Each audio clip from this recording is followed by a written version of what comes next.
Most of the time, we do not know what we actually fear. We have general anxiety that something bad might happen in the future. I feel like all of us deep down know that bad things can happen to ourselves or our family, but we like to suppress the thought because it's uncomfortable. Seneca said that what is more unlooked for is more crushing in its effect, and unexpectedness adds to the weight of disaster. I've noticed in my own life when I define my fears, I'm able to find certainty in the unknown. I agree with Seneca when he says what is more unlooked for is more crushing in its effect, because you only have to look at people who have lost a relative or who saw their dreams crashing down and they didn't anticipate that and it caught them off guard, and that surprise sent them into shock.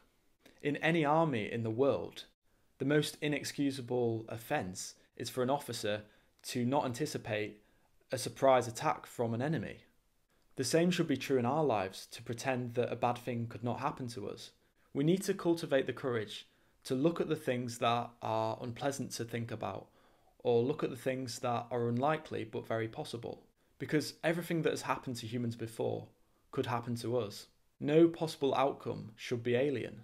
Overall, the reason why we should practice Premeditatio Malorum is because when fear is defined, it can be defeated.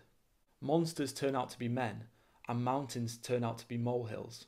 Vague, undefined fear is what deters us from taking actions. But the more fear is explored and defined, the less power it has over us, because we have accounted for all the things that could go wrong. What we thought were incredible costs turned out to be clear calculations worth making.